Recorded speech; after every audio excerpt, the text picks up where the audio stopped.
बताना चाह रहा था। Hello everyone, welcome back to the aspirant invincible YouTube channel.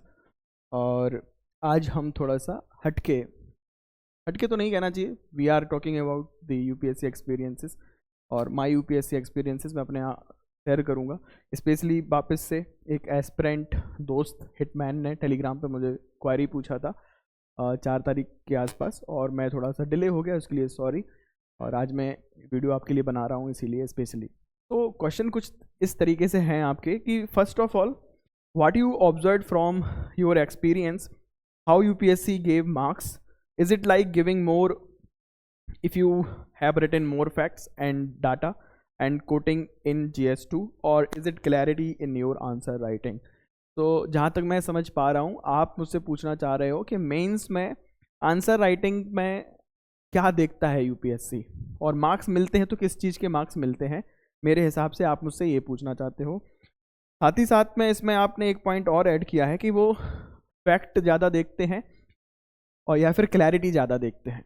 तो पहला पॉइंट मैं ये समझा हूँ। सेकंड पॉइंट आपका जो क्वेश्चन है, is UPSC very hard, hype, real, और if I study seriously will crack this exams. तो दूसरा मैं आपसे समझ सकता हूँ कि आप एग्जामिनेशन टफनेस, डिफ़िकल्टी के बारे में जानना चाहते हो, और यहाँ पर कितना क्या सक्सेस रेशियो है और सक्सेस कैसे मिल सकती है। और दूसरी चीज़ है हाइप जो क्रिएट है। तो कहीं ना कहीं हम सबको डाउट होता है जब स्टार्ट करते हैं प्रिपरेशन कि इस एग्जामिनेशन में सोशल मीडिया में किस तरीके से जो हाइप क्रिएट है, चाहे वो एग्ज़ाम को आसान तरीके से, टॉपर्स आते हैं, बहुत सारे टीचर्स हैं बताएंगे से ये 4 किताबें पढ़ो, इस तरीके से पढ़ो, इतने आवर्स आपको स्टडी करनी रहती है, आपका एग्ज़ाम हो जाएगा। दूसरी तरफ हम ये देखते हैं कि कुछ एस्पिरेंट्स और कुछ लोग हैं कि वो प्रीलिम्स क्वालिफाई नहीं कर पा रहे हैं, या फिर मेंस बार बार लिखते हैं, या फिर इंटरव्यू में रुक के चले जाते हैं।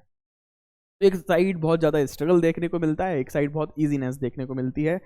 दूसरा क्वेश्चन आपका ये है कि इसके रिगार्डिंग एग्जामिनेशन डिफ़िकल्ट कितना है, किस तरीके से हम इसको क्वालिफाई कर सकते हैं, किस तरीके से अगर मैं सीरियसली पढ़ाई करूं तो मैं एग्ज़ाम क्लियर कर पाऊंगा या नहीं, इस तरीके से।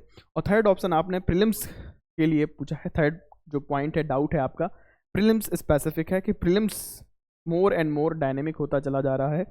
आपके इस पर टिप्स और व्यू क्या हैं, और आप मुझसे स्पेसिफिक रिप्लाई चाहते हो, जर्नलिस्ट अप्रोच अवॉइड करके हुए। तो I will try my best of my knowledge and my experiences to answer your questions and query। तो स्टार्ट करूं सिंपली मैं आपसे,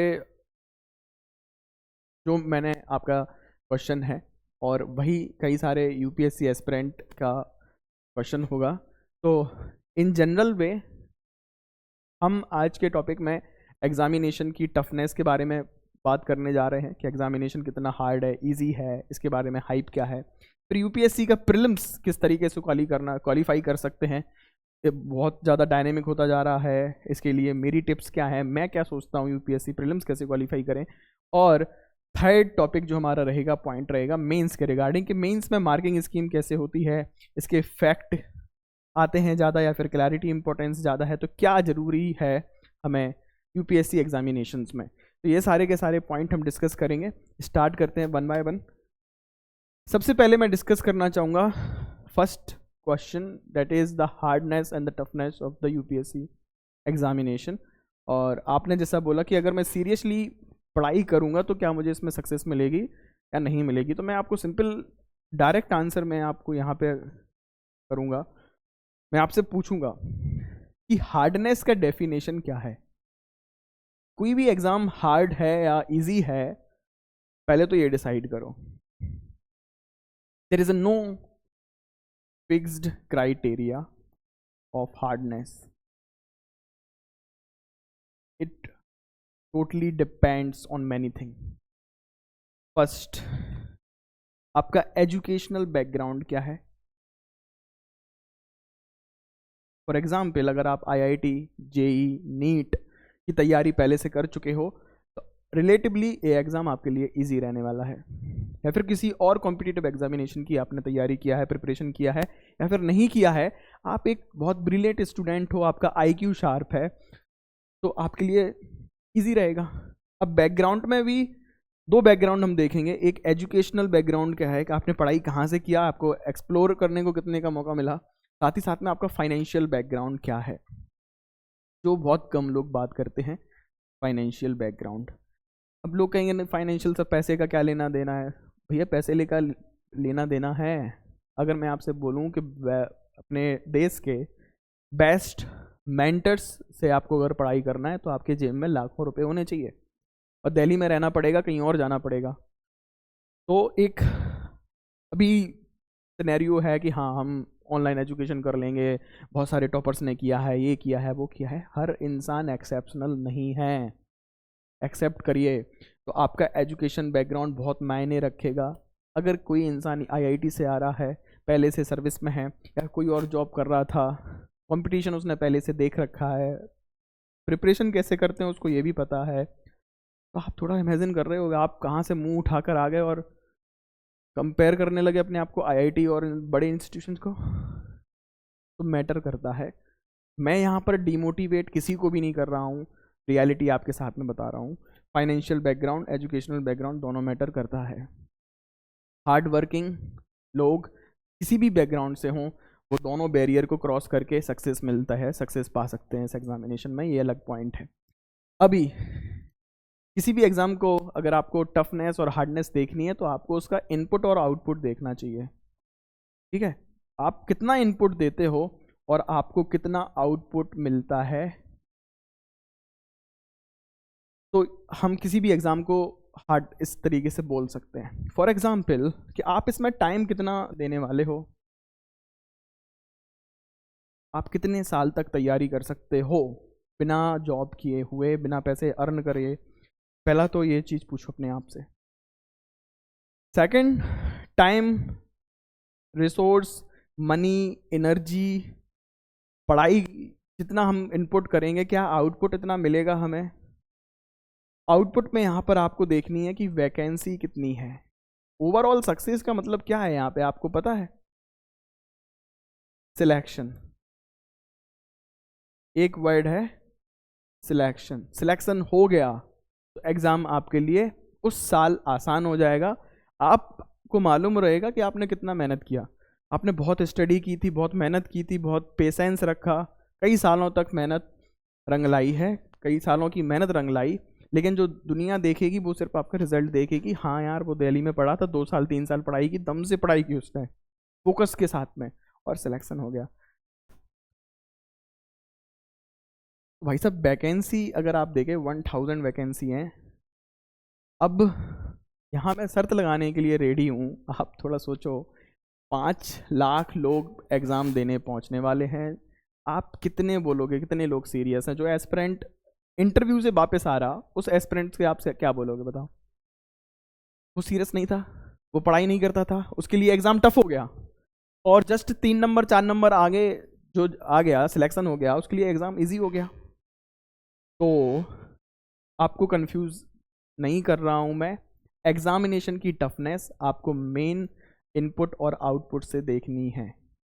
हर एक चीज़ यहाँ से डिसाइड होने वाली है, आपकी सीरियसनेस से कोई डिसाइड नहीं होने वाली।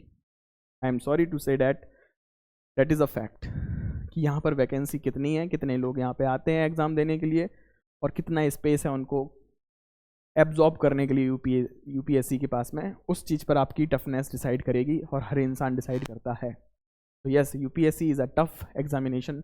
माई डायरेक्ट आंसर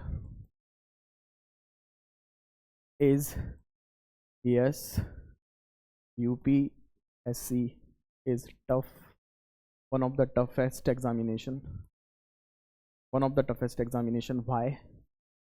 वैकेंसी बहुत कम है, सिलेक्शन, ठीक है, वैकेंसी बहुत कम है, आपको टाइम बहुत ज़्यादा देना रहता है यहाँ पे, आपकी एनर्जी बहुत ज़्यादा है, आपका मनी रिसोर्सेज सब कुछ ज़्यादा लगने वाला है, और जो प्रोसेस में आप सिलेबस कंप्लीट करोगे बहुत वास्ट सिलेबस है, इसीलिए तो टाइम लगेगा, पेशेंस और पता नहीं क्या क्या आपको चाहिए पड़ेगी। दूसरी चीज़, स्टेज इसका देखो, यूपीएससी का स्टेजेस, प्रीलिम्स एग्जामिनेशन, फिर मेंस एग्जामिनेशन, फिर इंटरव्यू एग्जामिनेशन। तो इस तरीके से जंप करते हुए आपको मल्टी स्टेज एग्जामिनेशन देना पड़ता है। तो इसमें कोई भी डाउट नहीं है कि आप यूपीएससी को टफ ना बोलें, तो मैं यूपीएससी को टफेस्ट एग्जामिनेशन बोलता हूँ इन इंडिया। ठीक है, जिस एज में आप आकर इस एग्जामिनेशन को देते हो और एक फिक्स्ड लिमिटेशन है आपके पास में, फिक्स्ड अटेम्प्ट है आपके पास में, फिक्स्ड अटेम्प्ट है। ठीक है, एज स्पेसिफिक है एग्जामिनेशन, और वैकेंसी के हिसाब से मेरे हिसाब से तो यूपीएससी टफेस्ट एग्जामिनेशन है इंडिया का, मैं तो मानता हूँ। नेक्स्ट, अब इसको क्वालिफाई कर पाएंगे कि नहीं कर पाएंगे, इसका तो आंसर आपको मिला नहीं होगा। इसको क्वालिफाई कर पाएंगे, बहुत सारे लोग कर रहे हैं, तो आप क्यों नहीं कर पाएंगे। लेकिन यहाँ पे सीरियसनेस की ज़रूरत नहीं है, हमें एक सुधार करना है अपने वर्ड में। हम सीरियस नहीं बनेंगे, हम क्या बनेंगे,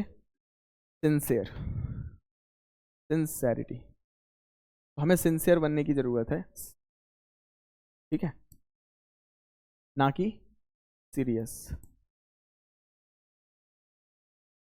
एग्ज़ाम क्लियर कैसे करना है, सिंपल, आपको पैटर्न समझना है। पैटर्न में आपका लेवल स्टेजेस समझना है यूपीएससी की, फिर सिलेबस समझना है, फिर MCQ plus writing, answer writing skills, ये सारी चीज़ें हमें पैटर्न में आएंगी। इस तरीके से आपको एक स्ट्रेटजी बनानी पड़ती है। जिसने इस एग्जामिनेशन में जितना ज़्यादा टाइम दिया है वो उतना अच्छा स्ट्रेटजी बता पाएगा। और यूनिक स्ट्रेटजी, हर इंसान के पास में यूनिक स्ट्रेटजी है, हर एक चीज़ है, सब अपने अपने हिसाब से सोचते हैं, समझते हैं। नेक्स्ट थिंग इज़, तो आई होप कि मैं आपके क्वेश्चन को आंसर कर पाया कि यहाँ पर टफनेस के रिगार्डिंग कोई हाइप, इतना ज़्यादा हाइप नहीं बोलेंगे हम, हाइप ज़रूर है, इतना टफ भी नहीं है कि इंसान बिल्कुल हाथ ऊपर पैर करके कि 5 साल का प्रोग्राम है, 2 साल पढ़नी पड़ेगी पहले एनसीईआरटी, फिर ये फिर वो, नहीं, ऐसा नहीं है। अगर आपके पास में राइट गाइडेंस है, राइट स्ट्रेटजी है, आप फर्स्ट अटेम्प्ट में भी क्लियर कर पाओगे। अब फर्स्ट अटेम्प्ट का मतलब ये नहीं होता कि आपने फर्स्ट 1 साल में ही पढ़ के दे दिया। फर्स्ट अटेम्प्ट का मतलब ये भी तो हो सकता है कि 5 साल पढ़ाई कर रहा था इंसान, 3 साल पढ़ाई कर रहा था पहले। कई सारे टॉपर्स नहीं बोलते हैं आपसे। सिलेबस, एग्जाम का सिलेबस कंप्लीट करने में आपको कम से कम 1 साल का टाइम चाहिए, 12 मंथ आपको चाहिए इसका कंप्लीट सिलेबस करने के लिए। यूपीएससी प्री और मेंस का इंटरव्यू तक पहुंच जाना, वो सब हो जाना, वो अलग बात है। अगर आप प्रॉपर तरीके से तैयारी करोगे, 1 साल आपको तैयारी करनी पड़ेगी। एक सेकंड क्वेश्चन प्रीलिम्स के रिगार्डिंग आता है कि प्रीलिम्स कैसे क्वालिफाई करना है। तो मैं आपसे सिंपल कहूँगा, आपको यूट्यूब चैनल को सब्सक्राइब कर लेना है, देखना है, और कई सारी वीडियो मैंने पहले बनाई हैं। आपको मैं फिर से एक नया आंसर, मतलब एक स्टार्टिंग से फिर से आपको समझा देता। प्रीलिम्स आपको समझना है सिंपल, ये जीएस का काम है और सीसेट। अब आप कहोगे तो दोनों चीज़ें पता है मुझे, क्या करें इससे। दोनों चीज़ें पता हैं तो आपको सबसे पहले प्रायोरिटी सब्जेक्ट फाइंड करने हैं, प्रायोरिटी सब्जेक्ट फाइंड करने हैं। फिर उसके बाद में सिलेक्टिव रीडिंग करनी होती है।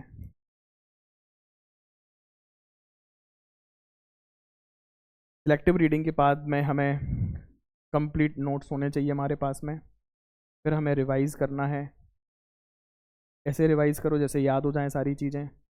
और लास्ट में प्रैक्टिस इतनी ज़्यादा कर लो कि आप 1 आवर में 100 MCQ को रीड करने की हैबिट डेवलप कर पाएँ 1 आवर में।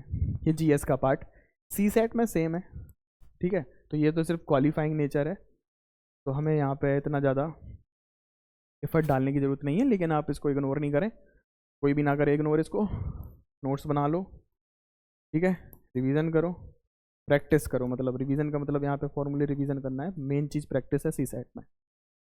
मैं आपको जो बता दूंगा आपको वैसे पढ़ लेना है। प्रीलिम्स की मैं आपको मतलब श्योरिटी दे सकता हूँ कि आप जिस तरीके से मैंने क्वालिफाई किया है, मैं 2 बार फेल हुआ हूँ प्रीलिम्स में। और क्यों फेल हुआ मुझे पता है, वो सारा गेम क्यों मैं फेल हुआ, मैंने वो इम्प्रूव किया, लगातार 2 मेंस लिख दिए।